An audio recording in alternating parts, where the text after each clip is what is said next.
नमस्कार। आज हम भगवद गीता के दूसरे अध्याय सांख्य योग पर थोड़ी गहराई से बात करने वाले हैं। जी। सोचिए, कुरुक्षेत्र का वो मैदान है और अर्जुन वो अपने ही रिश्तेदारों के खिलाफ लड़ने के ख्याल से ही एकदम टूट चुके हैं। हथियार डाल दिए उन्होंने। बिल्कुल, दिल में बस करुणा और दुख भरा है।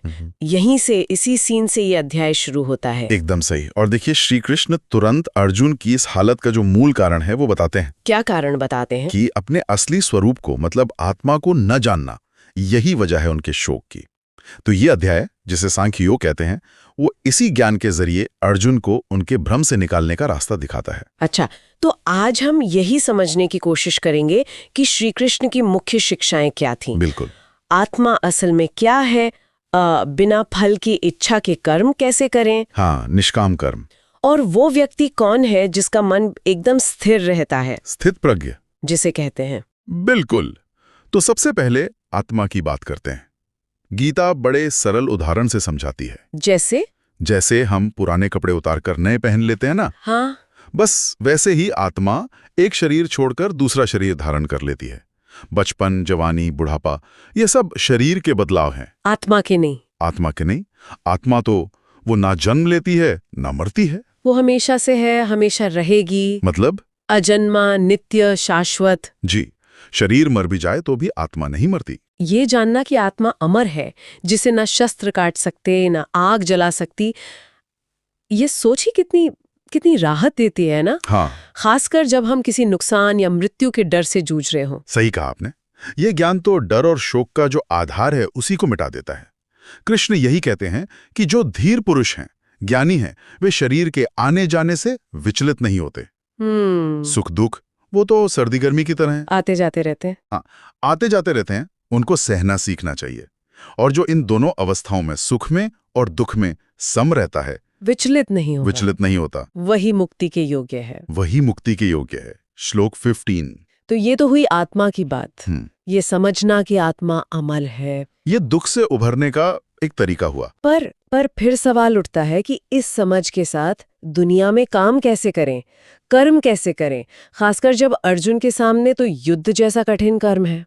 यही पर वो निष्काम कर्म की बात आती है, सही ना? हाँ, बिल्कुल। निष्काम कर्म मतलब बिना फल की इच्छा किए अपना कर्तव्य निभाना, अपना स्वधर्म।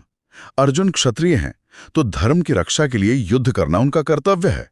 कृष्ण साफ कहते हैं, नतीजे की चिंता मत करो। हार हो या जीत। हाँ, हार जीत, लाभ हानि, सुख दुख, इन सबको समान समझो और अपना कर्म करो, युद्ध करो।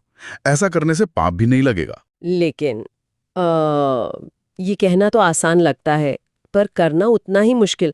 अगर फल की इच्छा ही नहीं होगी तो फिर काम करने की प्रेरणा कहाँ से आएगी, मोटिवेशन? ये बहुत अच्छा सवाल है। और गीता का शायद सबसे प्रसिद्ध श्लोक इसी का जवाब देता है।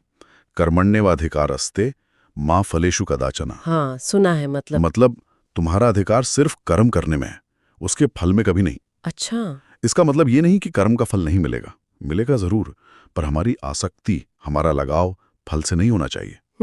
हमें कर्म फल का हेतु, मतलब कारण नहीं बनना चाहिए, और कर्म न करने में भी आसक्त नहीं होना चाहिए। मतलब कर्म करना भी है, पर फल से जोड़ना नहीं है। बिल्कुल। जब हम नतीजे की चिंता छोड़कर पूरी योग्यता से और समता के भाव से कर्म करते हैं, तो वो कर्म बंधन नहीं बनता। इसी को बुद्ध योग भी कहा है। बुद्ध योग? हाँ, यानी समझ के साथ ईश्वर को ध्यान में रखकर किया गया कर्म। ये हमें कर्म के बंधन से आजाद करता है।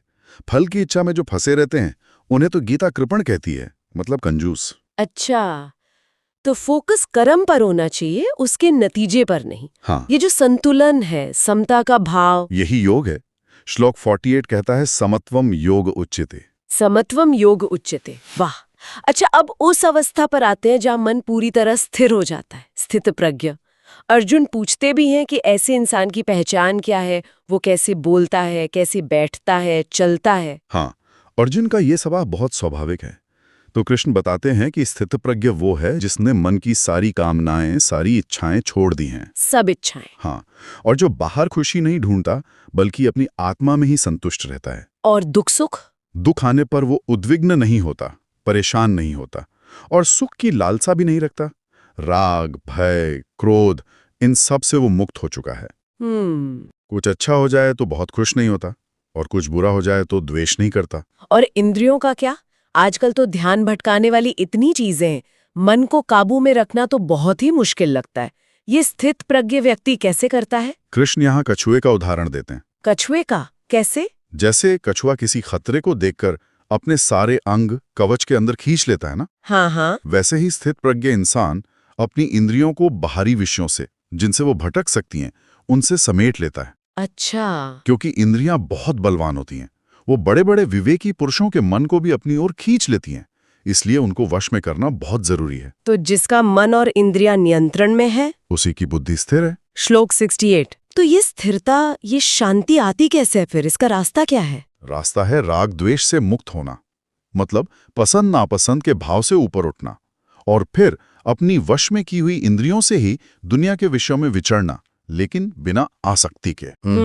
ऐसा करने वाले को प्रसाद मिलता है, मतलब मन की निर्मलता, शांति, या कह लीजिए ईश्वर की कृपा। और जब मन शांत और प्रसन्न होता है तो बुद्धि अपने आप ही और जल्दी ही स्थिर हो जाती है। श्लोक 65। क्योंकि जो कृष्ण भावना भावित नहीं है, जिसकी बुद्धि स्थिर नहीं, जो अशांत है, उसे सुख कैसे मिल सकता है? सही बात है। स्थित प्रज्ञा व्यक्ति को इच्छाएं वैसे ही विचलित नहीं करती जैसे इतनी सारी नदियां समुद्र में मिलती हैं, पर समुद्र तो शांति रहता है, बढ़ता घटता नहीं।